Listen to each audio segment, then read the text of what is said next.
Okay, my outstanding friends, this is one of the things I like most about doing this research, is because I present a topic and then I get a whole ton of people sending me things about that topic which enlighten me about it, because I don't know everything about these things. I learn as I delve. Now, I just did one on Sam Oswegowicz, and this, goodness gracious, great balls of stone. And it was this huge stone ball in Bosnia that he discovered long ago, and then he went into the Bosnian Pyramids. So now I had somebody contact me. Let me just show you 1 second here. It sent me a video, which is quite long, it's over an hour, of an in-depth analysis. And right away he starts off the same thing I've been saying. As soon as he started to investigate this, they tried to shut him down. They before he even took the first spoonful of dirt, they had a whole batch of academics say, no, he can't do this. We don't want him touching anything. Now, fortunately, all my stuff came right off my property. They were on the stone walls. I had some acreage here, and they had some stone walls originally when it was farmland or whatever it was. And the stone walls, I basically just picked them up, most of them off the stone walls. I had a house built, and when that happened, they did a little bit of excavation, and I dug through those piles and found a whole batch of other stuff. I mean, it's everywhere. I am in what they call a Triassic rock area, where I'm way up high, and all of the mud stuff after the flood ran off into the valleys and so forth. But I am in the top Triassic area, and right down the street from me, not far, you know, not right down the street, but not far, is a Dinosaur State Park, where I have all these dinosaur footprints in Triassic rock, which is where I am, and this is where all this stuff came from. Supposed to be 540 million years old. I'm not buying that. I'm not buying that at all. Let's dig deep.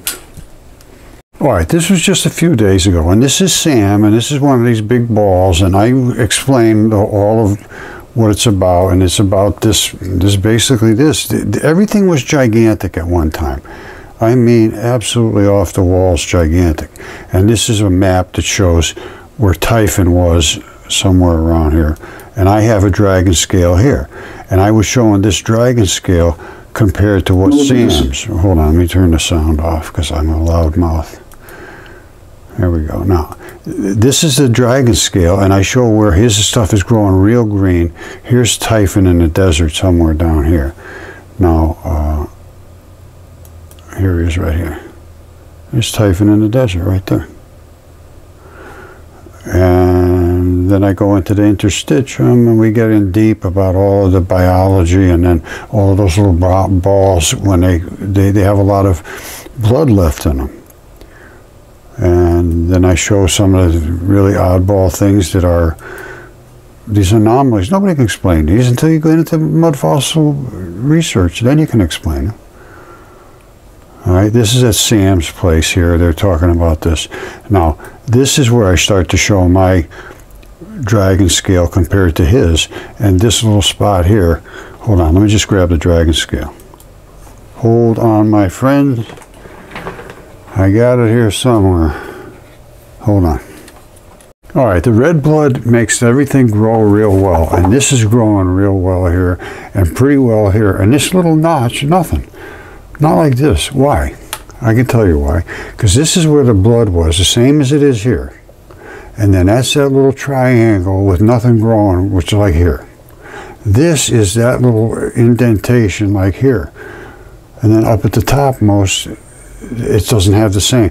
These scales were, they had some exact way of growing, and I think this is exactly like that scale, and that is blood right there. And I showed it actually catalase test, and this is where the blood comes out the bottom. You see how perfect that is? And that little tab right there, that little button, you see that? It's just like a button. Snap that, and that would allow this thing to float around inside the creature's body. And that's a dragon scale. Now, he's going to be showing down real close, and I'll show this in a microscope. It's not much difference. These are, well, we'll take a look. And then, of course, I showed Typhon and all this. You know, I keep showing these over and over, but nobody pays close attention. So I keep showing them over and over until somebody does. And this is, of course, Typhon's dragon scaled throat. And then again, I show this dragon scale. And then Typhon, I said how all of these actually parasites, which are the things that attack the ships, they went right out into the ocean from his bodily fluids.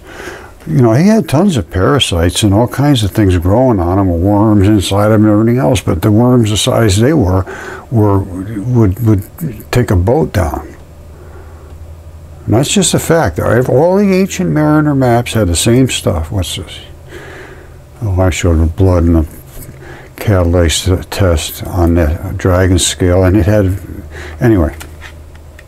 All right, so this is from Sam's channel. I guess it's Sam's channel. It's called Bosnian Pyramids TV, and it's Dr. Sam Osmagowicz. It's Bosnian Pyramids, my story, and I'm telling his story with him because everybody has to understand this is so pushed against.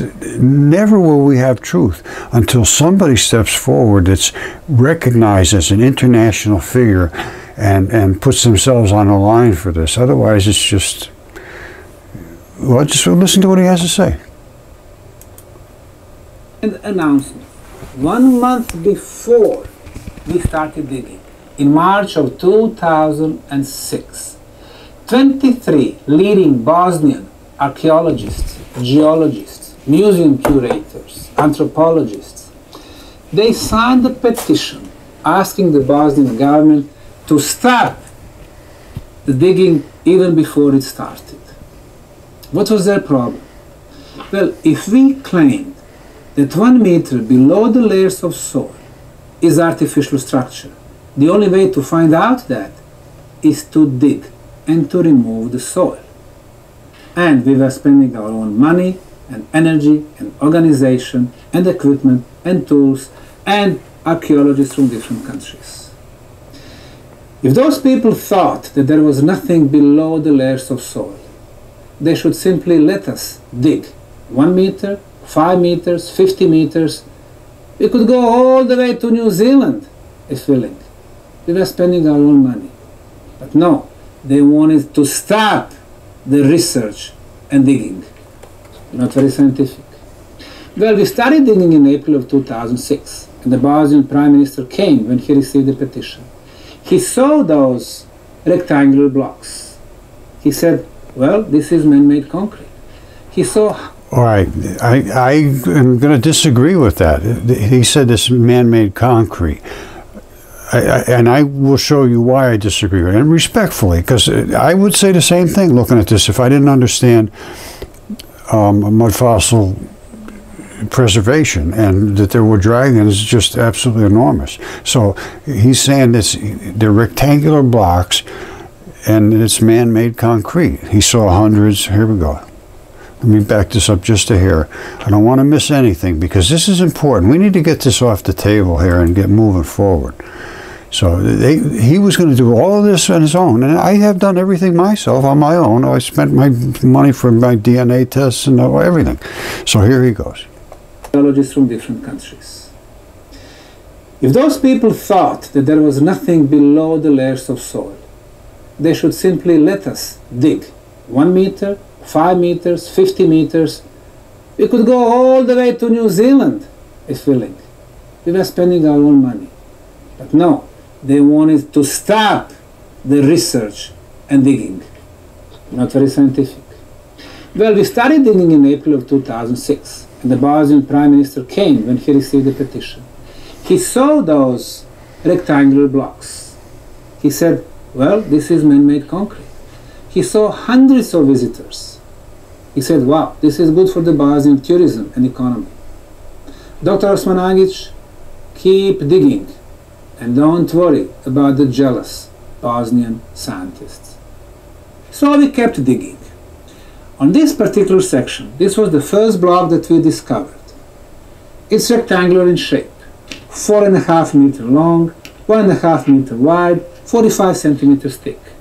It has a mass of 7 tons.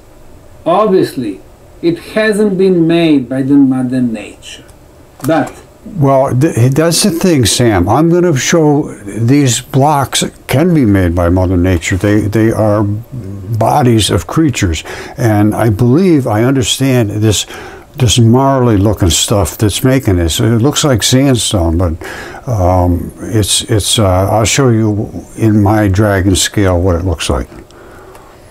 But by intelligent hands. Next to this one is another one, and another one, and another one. But this is just the first row of blocks. Below there is a second row, the third row, the fourth row. That's. I just want to point out something to you. That's exactly how these plates form on these dragon scales. They call them flat irons, and there's one right after another. And normally they're a little bit different material. They're different color, so they're different. Something's different about them. Let's continue on. So he's saying there's a whole bunch of rows of these things. Nature does not construct, but intelligent hands. Now, when we see those blocks, in their structure we can see a lot of stones of different sizes and different colors.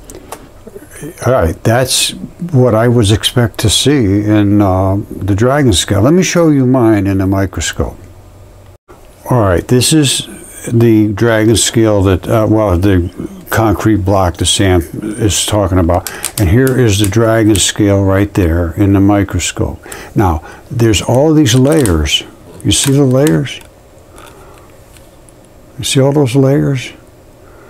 And that's just this little bitty dragon scale. Now, I'm going to put a little water on it and it should show up better. But this is all that little rocky, pebbly looking stuff.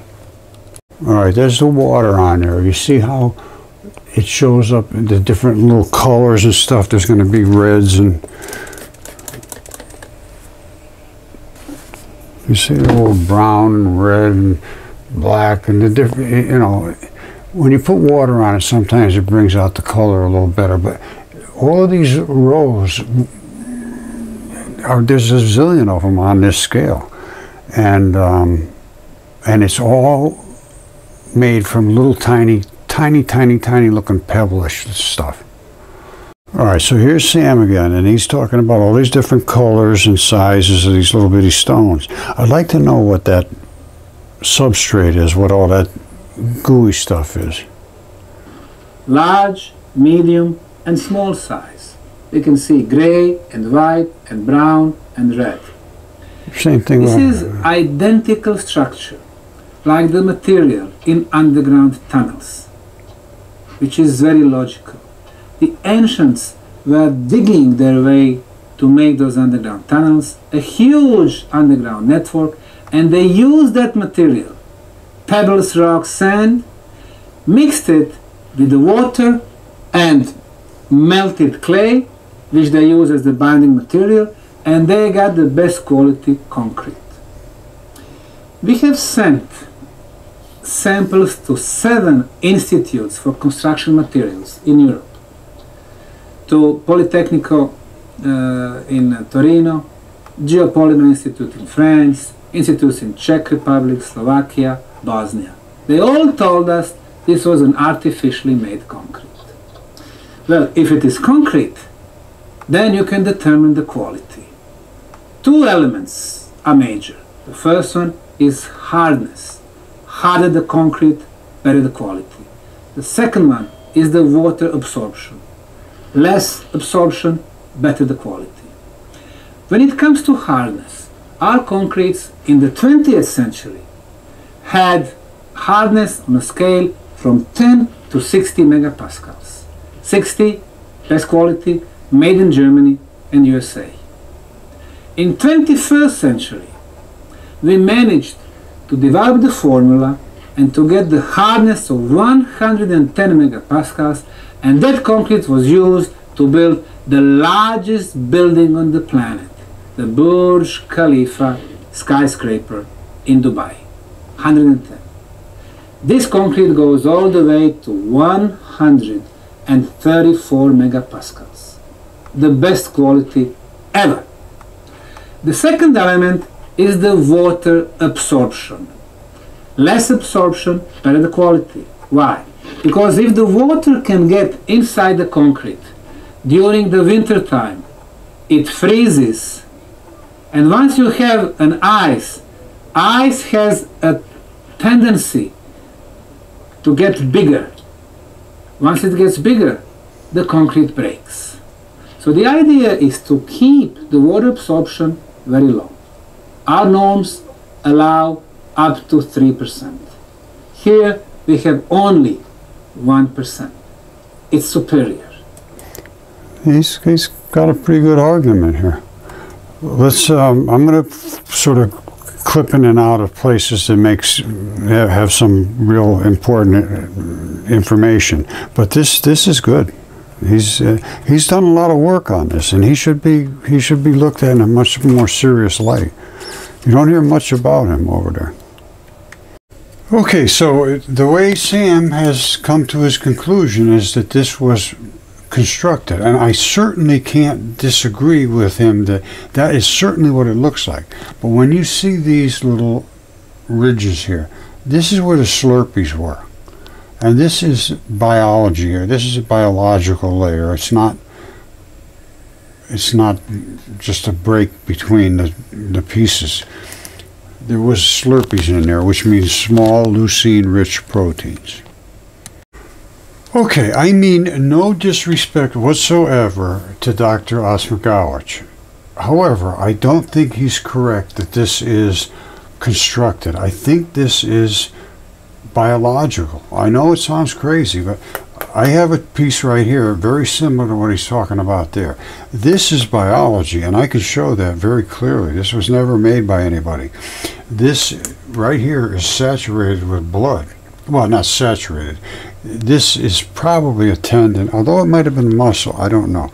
But this area, I'll try to show it, and you might even be able to see it right there. But as soon as I put a little water on there, it'll become quite obvious. Now, I broke it in half just to see what was inside. And you can see the coating around here, and I'm sure he's going to have the same thing on his, which I'll show that in a microscope real quick. But I do want to show you this right here. And you're probably going to be able to see it fine right here as soon as I put a little water in. Maybe you can see it already now. Can you see that? Here we go. As soon as the water hits it, it rehydrates it pretty quick, and you can see the red come out of it. You see it? Now, that was some form of biology. I'm not exactly sure whether it was a tendon or a muscle, but I don't know if you can see that or not. I think you can. You see right here? That's all that different color.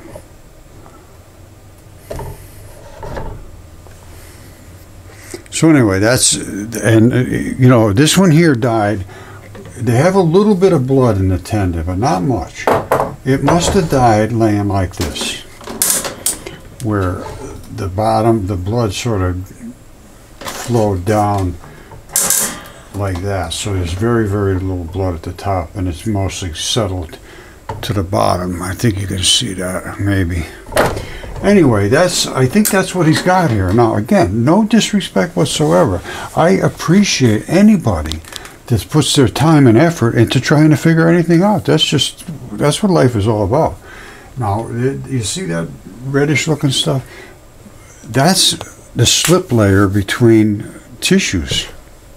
And he's got Slurpees all over the place. Let me show you. Slurpee means small leucine-rich proteins, and they coat the surface of like this. I believe this is probably the same stuff right here. This coating here, and this would have been able to float inside of there because all your tissues do the same way. The membranes, you got to be able to slide in and out of those membranes. They're very slick and slippery, and they have a coating. It's called small leucine-rich proteins, Slurpees. and they slide on those Slurpees. Let me show you some more about what Sam's got here. All right, remember I told you they have like a little rind around them. That's what I call it a Slurpee, and there it is right there. And this is really slick stuff when it's wet, and this inside slides in and out. This is a tendon, very tough. You see all that? Those are fibers from connective tissues, and this is the Slurpee that tendon slides in. And I'll show you some other shots of that. But here it is right there in a microscope. You see it? Looking down at it, that's the Slurpee right there. Hold on. You see it? That's that block. And I believe that's what Sam's looking at. Now, I would look for those Slurpees if I was him. And I'll show you how they look in other ones. And I can see them anyway. Because everything's so big, you can see this stuff. That's the beauty of it.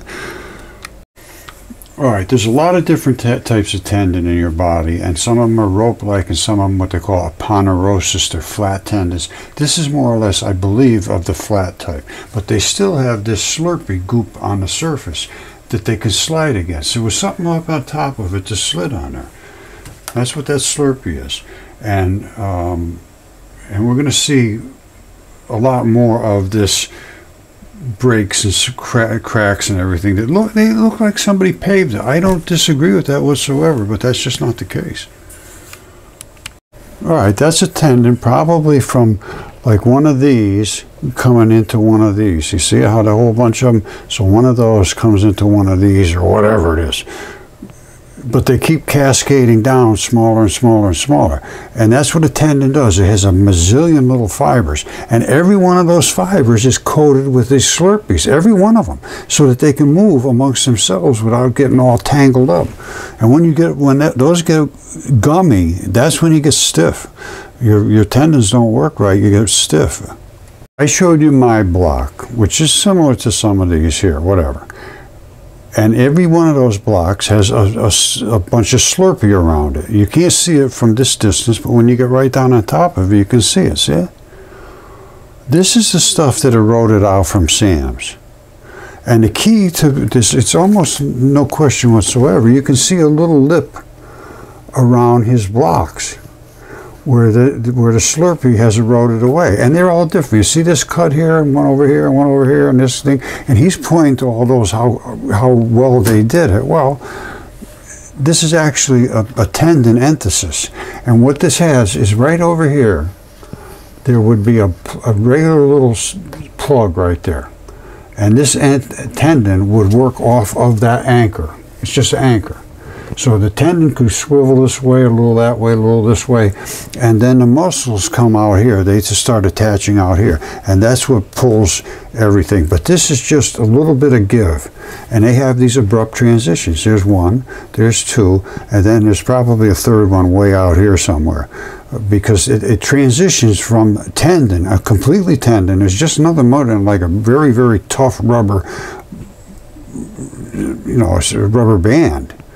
And then it starts to get a little looser and looser until it turns into muscle, and then everything just pulls back and forth. But here there's just nothing. But the Slurpee is all over. Now I showed you the Slurpee, and don't forget, one more time, we're going to see ridges all around his blocks. And that tells me these were at one time slurped. That's a Slurpee. You see, and again, no disrespect, but this is Slurpee. That's where the Slurpees was, and it all ran out. And that's why they're different size blocks, and that's just the way it works. And this right here this is biological slippery Slurpee has run out. But these are these little ridges. These tell me that there was Slurpee in there. That's where the Slurpee would have been. Now, this was an enormous creature. I mean, obviously gigantic. And I could see it around here. I know what it looks like. It's sort of a little bubbly looking stuff. And you can actually see it eroding away on some of his blocks. Hold on a second. All right, here's what I'm seeing here. Again, these are some kind of tendons. And you see this erosion back to here and back to here. That's how Slurpees work. They're sort of a fluidy stuff. And you see all this stuff here? That's all layers of tissue of some sort. That's not just there for nothing. You know, I mean, they didn't. I'm sure they didn't put that in a construction. Why would you put all these tiny little layers of? It looks like just like dirtish sort of stuff. Now, I don't know how he explains that, but he's showing you have these blocks, then you have another layer of littler blocks down below, and then he says there's another layer of bigger blocks, and that I can understand. That's how your tendons work.